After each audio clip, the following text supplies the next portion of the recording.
Hello मेरे प्यारे साथियों, कैसे हो आप लोग। उम्मीद करता हूँ कि आप लोग बहुत ही अच्छे होंगे। साथियों, हम लेकर आए हैं साथियों इम्पॉर्टेंट क्वेश्चन, जो कि आपके परीक्षा के लिए अति महत्वपूर्ण सारे क्वेश्चन होंगे। इसके अंदर ऐसे ही क्वेश्चन आपकी परीक्षा में पूछे जाएंगे। तो साथियों, आप लोग क्लास पे बने रहें और वीडियो को ध्यान से देखें और क्वेश्चन को ध्यान से समझें, क्योंकि सारे इम्पोर्टेंट क्वेश्चन आप लोगों को मिलेंगे। ठीक है साथियों, हमारा पहला क्वेश्चन क्या कहता है, भारत में कौन सा कृषि वित्त का स्रोत है। भारत में कौन सा कृषि वित्त का स्रोत है। तो ये जो है व्यापारिक बैंक भी है, सहकारी समितियां भी है, क्षेत्रीय ग्रामीण भी है। यानी ऑप्शन नंबर डी बिल्कुल उपर्युक्त सभी बिल्कुल इसका राइट आंसर होगा। ठीक है साथियों, अब इसमें इम्पोर्टेंट पॉइंट साथियों क्या है हमारा, भारत में उपर्युक्त सभी संस्थाएं कृषि वित्त के स्रोत हैं, जिसमें दो वर्ग हैं। पहला है संस्थागत स्रोत है, यानी सहकारी समितियां PASSC यानी PCRDB। ठीक है, और नेक्स्ट है क्षेत्रीय ग्रामीण बैंक यानी RRB, और नेक्स्ट है अनुसूचित व्यापारिक बैंक है, और चौथा है नाबार्ड। कौन है, नाबार्ड। और बी पे क्या है हमारा साथियों, गैर स्थागत स्रोत है। क्या है, गैर स्थानागत स्रोत, महाजन तथा साहूकार संबंधी और रिश्तेदार, व्यापारी, जमींदार, आढ़तिये आदि हैं। ठीक है साथियों, अब हम बढ़ते अपने नेक्स्ट क्वेश्चन की ओर। नेक्स्ट क्वेश्चन क्या है, नाफेड किससे संबंधित है। नाफेड किससे संबंधित है। तो यह हमारा साथियों कृषि विपणन से संबंधित, किससे, कृषि विपणन से संबंधित है। Right answer option number C होगा हमारा। ठीक है साथियों, अखिल भारतीय स्तर पर राष्ट्रीय कृषि सहकारी विपणन संघ कृषि विपणन से संबंधित है। इसकी स्थापना 2 अक्टूबर 1958 को की गई थी। नाफेड का प्रमुख उद्देश्य कृषि व वनोपजों का विपणन, संसाधन भंडारण करना, कृषि उपकरणों एवं यंत्रों आदि का वितरण करना तथा कृषि कार्य हेतु कृषकों को तकनीकी सहायता प्रदान करना है। ठीक है साथियों, अब हम बढ़ते अपने नेक्स्ट क्वेश्चन की ओर। नेक्स्ट क्वेश्चन क्या कहता है हमारा, निर्यात हेतु आम की लोकप्रिय प्रजाति कौन सी है। निर्यात हेतु आम की लोकप्रिय प्रजाति कौन सी है। तो यह साथियों हमारा अल्फासो है। क्या है, Alphonso. Right answer option number C होगा। निर्यात हेतु आम की लोकप्रिय प्रजाति अल्फासो है। भारत में इसका प्रमुख उत्पादक राज्य महाराष्ट्र है। इसका नाम अल्फासो यानी पुर्तगाली गवर्नर अल्फासो दी अल्बुकर्क के सम्मान में रखा गया था। भारत विश्व में आम के उत्पादन में प्रथम स्थान रखता है। कुल वैश्विक उत्पादन है 40%। ठीक है साथियों, अब हम बढ़ते हैं अपने नेक्स्ट क्वेश्चन की ओर। साथियों, नेक्स्ट क्वेश्चन क्या कहता है हमारा, हैंड बुक ऑफ एग्रीकल्चर का प्रकाशन प्रकाशन किया जाता है। तो राइट आंसर होगा भारतीय कृषि अनुसंधान परिषद द्वारा। क्या है, भारतीय कृषि अनुसंधान परिषद द्वारा। Right answer option number B होगा हमारा। ठीक है साथियों, हैंड बुक ऑफ एग्रीकल्चर यानी भारतीय कृषि अनुसंधान परिषद द्वारा प्रकाशित की जाती है। इस पुस्तक को भारतीय कृषि का विशेष विश्वकोश माना जाता है। इसमें भारतीय कृषि के परिवर्तनशील परिदृश्य को व्यक्त किया जाता है। इसका प्रथम प्रकाशन वर्ष 1961 में किया गया था। ठीक है साथियों, अब हम बढ़ते अपने नेक्स्ट क्वेश्चन की ओर। नेक्स्ट क्वेश्चन साथियों हमारा क्या कहता है, 8वीं पंचवर्षीय योजना के अंतर्गत योजना आयोग ने भारत को कितने कृषि जलवायु प्रदेशों में विभक्त किया है। तो यह जो है 15 है। क्या है, 15। Right answer option number B होगा हमारा। ठीक है साथियों, 8वीं पंचवर्षीय योजना में योजना आयोग द्वारा वर्ष 1989 में भारत को 15 कृषि जलवायु प्रदेशों में विभाजित किया गया था। इन कृषि जलवायु प्रदेशों के निर्धारण में उन क्षेत्र विशेष के भौतिक गुणों और सामाजिक आर्थिक विशेषताओं को आधार बनाया गया है। ठीक है, अब हम बढ़ते अपने नेक्स्ट क्वेश्चन की ओर साथियों। नेक्स्ट क्वेश्चन क्या है, दीर्घकालीन कृषि ऋण किसके द्वारा प्रदान किया जाता है? तो यह हमारा भूमि विकास बैंक के द्वारा। किसके द्वारा? भूमि विकास बैंक के द्वारा। Right answer option number C होगा हमारा। ठीक है साथियों, भूमि विकास बैंक यानी ग्रामीण साख की दीर्घकालीन आवश्यकता की पूर्ति करते हैं। इसकी स्थापना वर्ष 1920 की गई थी। भूमि विकास बैंकों को पूंजी, अंश पूंजी जमा तथा ऋण पत्रों के निर्गमन आदि से प्राप्त होती है। भूमि विकास बैंकों का मुख्य उद्देश्य यानी भूमि विकास, कृषि सुधार और कृषि उत्पादकता में वृद्धि को प्रोत्साहित करना है। सामान्यतः दीर्घकालीन कृषि ऋण 5 से 20 वर्ष या उससे अधिक अवधि के लिए होते हैं। ठीक है, अब हम बढ़ते अपने नेक्स्ट क्वेश्चन की ओर। नेक्स्ट क्वेश्चन क्या है, निम्नलिखित में किस प्रदेश में सोयाबीन कृषि के अंतर्गत सर्वाधिक क्षेत्र है? तो यह हमारा मध्य प्रदेश है। क्या है? मध्य प्रदेश है। Right answer option number C होगा हमारा। ठीक है साथियों, सोयाबीन यानी प्रचुर प्रोटीन युक्त तिलहन फसल है। कौन सी है? तिलहन फसल है। वर्ष 2018-19 में सोयाबीन की कृषि के अंतर्गत सर्वाधिक क्षेत्र मध्य प्रदेश 5.60 मिलियन हेक्टेयर में से है। दूसरा स्थान महाराष्ट्र 4.04 मिलियन हेक्टेयर तथा तीसरा स्थान राजस्थान 0.93 मिलियन हेक्टेयर का है। सोयाबीन के उत्पादन में भारत का विश्व में 5वां स्थान है। ठीक है साथियों, अब हम बढ़ते अपने नेक्स्ट क्वेश्चन की ओर। नेक्स्ट क्वेश्चन क्या है, हरित क्रांति से भारत के कौन से राज्य सर्वाधिक लाभान्वित हुए हैं? तो यह हमारा पंजाब, हरियाणा और पश्चिमी उत्तर प्रदेश है। ठीक है, right answer option number C होगा। ठीक है साथियों, भारत में हरित क्रांति का प्रारंभ सन 1966 में खरीफ फसल में हुआ। भारत में इस क्रांति के प्रवर्तक प्रसिद्ध कृषि वैज्ञानिक MS स्वामीनाथन है। इसका सर्वाधिक सकारात्मक प्रभाव पंजाब, हरियाणा, पश्चिमी उत्तर प्रदेश, आंध्र प्रदेश, महाराष्ट्र एवं तमिलनाडु के कुछ जिलों में पड़ा। हरित क्रांति से सर्वाधिक वृद्धि गेहूं के उत्पादन में हुई। ठीक है, अब हम बढ़ते अपने नेक्स्ट क्वेश्चन की ओर साथियों। नेक्स्ट क्वेश्चन क्या कहता है हमारा, सार्वजनिक वितरण प्रणाली से वितरित अनाज पर मूल्य बढ़ाने का उद्देश्य क्या है? तो इस योजना में निहित सब्सिडी का भार कम हो सके। ठीक है, right answer option number C होगा। ठीक है साथियों, इंपॉर्टेंट पॉइंट साथियों इसमें क्या है, सार्वजनिक वितरण प्रणाली के माध्यम से सरकार गरीब परिवारों को उचित मूल्य पर खाद्यान्न उपलब्ध कराती है। यदि सरकार PDCS से वितरित अनाजों की कीमतों में वृद्धि करती है तो इसका प्रत्यक्ष प्रभाव यह होगा कि PDS पर दी जाने वाली सब्सिडी का भार सरकार पर कम होगा। PDS का प्रारंभ वर्ष 1940 में किया गया था, जिसका विस्तार 1970 यानी 1980 के दौरान व्यापक स्तर पर हुआ है। ठीक है, नेक्स्ट क्वेश्चन साथियों, निम्नलिखित में कौन सी कृषि प्रक्रिया पर्यावरण संरक्षण में सहायक है? तो राइट आंसर होगा जैविक कृषि। Right answer option number D होगा हमारा। ठीक है साथियों, जैविक कृषि कृषि की एक ऐसी उत्पादन प्रणाली है जो मृदा, पारिस्थितिकी तंत्र और लोगों के स्वास्थ्य के अनुकूल होती है। भारत विश्व का तीसरा सबसे बड़ा जैविक कृषि क्षेत्र वाला राष्ट्र है। सिक्किम भारत एवं संपूर्ण दक्षिण एशिया का प्रथम पूर्णतः जैविक कृषि वाला राज्य बन गया है। ठीक है, अब हम बढ़ते हैं अपने नेक्स्ट क्वेश्चन की ओर। नेक्स्ट क्वेश्चन क्या है, भारत में सर्वप्रथम फसल बीमा योजना का शुभारंभ हुआ।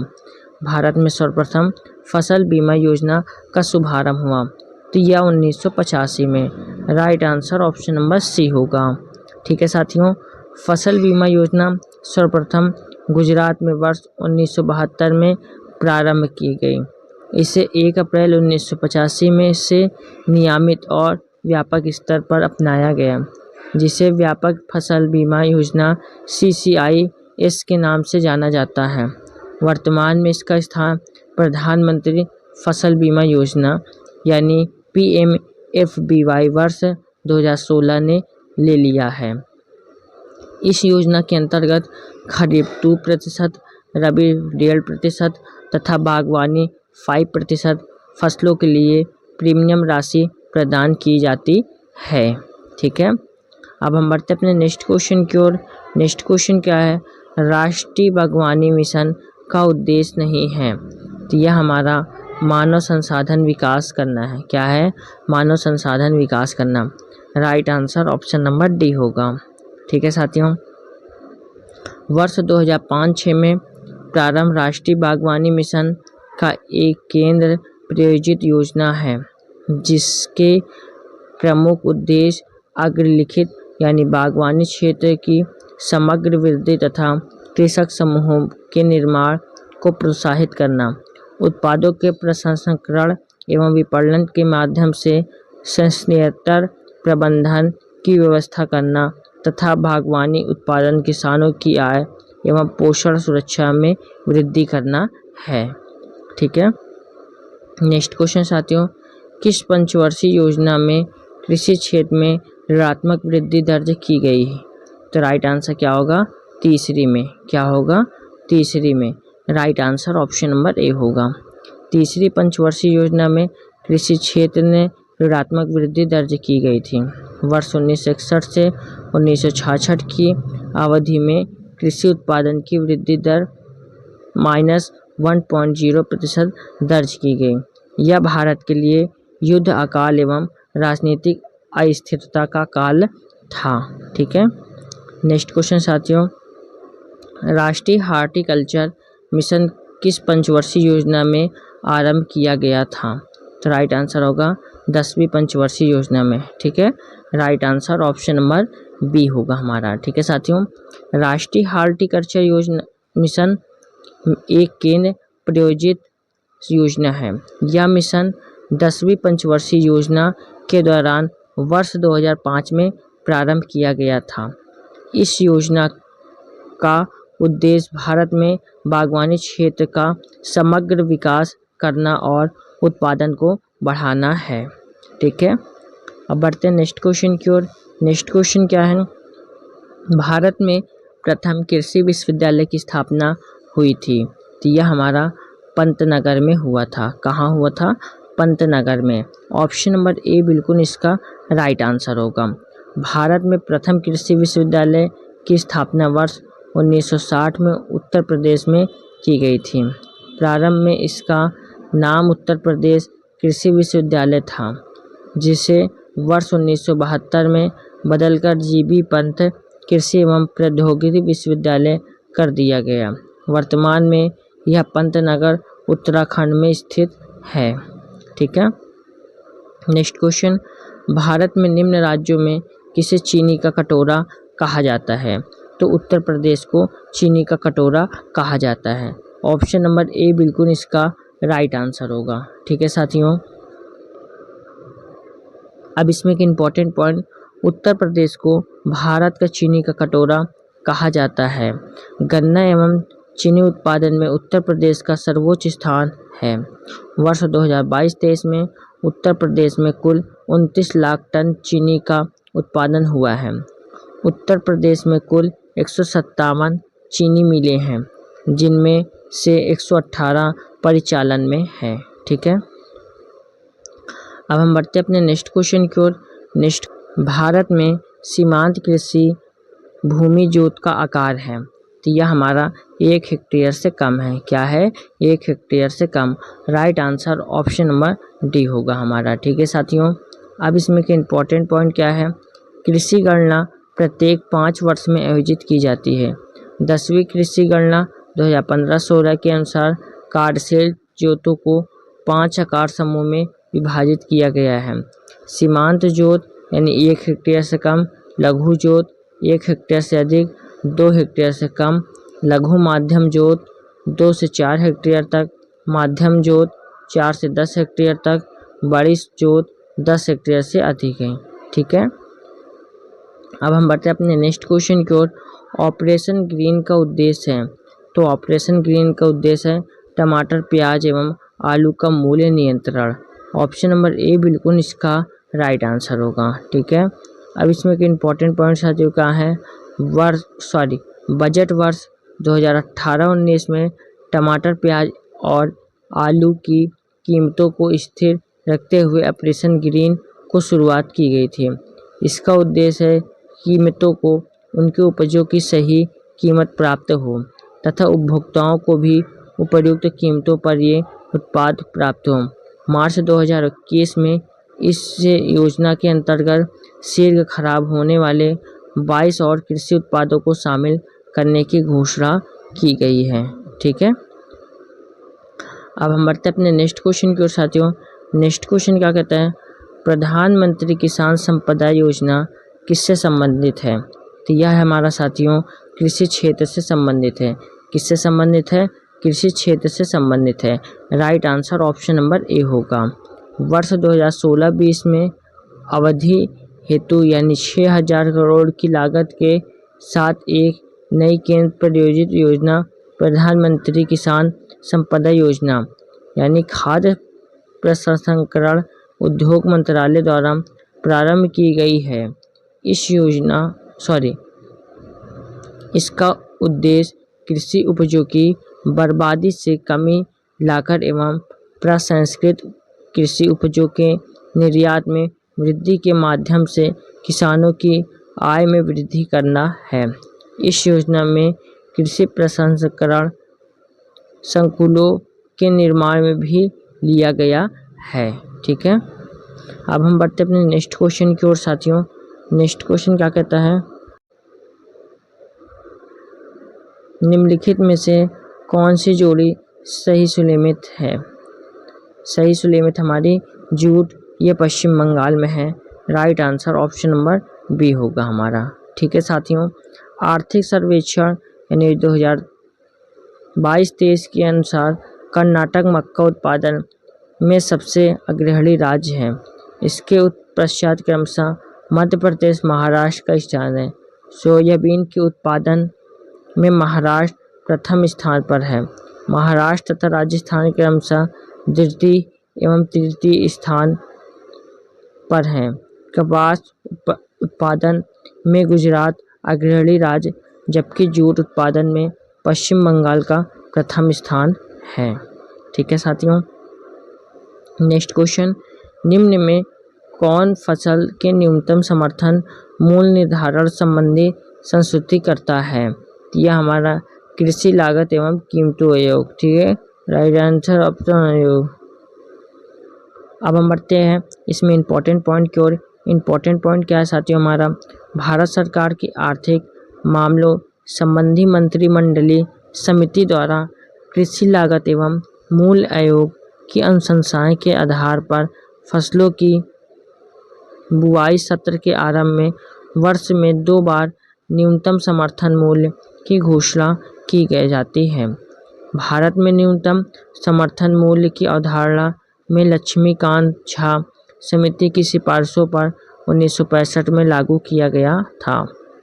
वर्तमान में सरकार द्वारा कुल 23 देशों, जिससे खरीफ सत्र में 14 रबी सत्र के 7 और कैलेंडर वर्ष अर्थात एक वर्ष के सत्र वाली 2 फसलें सम्मिलित हैं, के लिए प्रतिवर्ष न्यूनतम समर्थन मूल्य अनुसूचित किया जाता है। ठीक है साथियों, नेक्स्ट क्वेश्चन, कृषि मूल्य आयोग की स्थापना किस वर्ष में की गई थी? तो यह 1965 में किया गया था। Right answer option number B होगा हमारा। ठीक है साथियों, इम्पोर्टेंट पॉइंट, कृषि उत्पादकों का मूल्य निर्धारित करने के लिए खाद्य मूल्य नीति समिति 1964 की सिफारिश के आधार पर वर्ष 1985 में कृषि मूल्य समिति का नाम बदलकर कृषि लागत एवं मूल्य आयोग कर दिया गया। इस आयोग का मुख्यालय नई दिल्ली में स्थित है। ठीक है, अब हम बढ़ते हैं अपने नेक्स्ट क्वेश्चन की ओर। नेक्स्ट क्वेश्चन क्या कहता है साथियों हमारा, निम्न में से कौन सी फसल व्यापारिक नहीं है। ऐसी कौन सी फसल है जो व्यापारिक नहीं है? तो बाजरा जो है यह व्यापारिक नहीं है। राइट आंसर साथियों ऑप्शन नंबर डी होगा। वे फसल जिन्हें बाजार में बेचने या निर्यात के उद्देश्य से उगाया जाता है व्यापारिक फसल कहलाती हैं, जैसे गन्ना, कपास, केला, कॉफ़ी इत्यादि। बाजरा यानी व्यापारिक फसल नहीं है। ध्यावत है कि कृषि के वाणिज्य स्तर पर विभिन्न प्रदेशों से अलग अलग हैं। उदाहरण के लिए हरियाणा और पंजाब में चावल एक वाणिज्यिक फसल है, जबकि उड़ीसा में जीवन निर्वाह फसल है। ठीक है, अब हम बढ़ते अपने नेक्स्ट क्वेश्चन की ओर साथियों। नेक्स्ट क्वेश्चन क्या कहता है हमारा,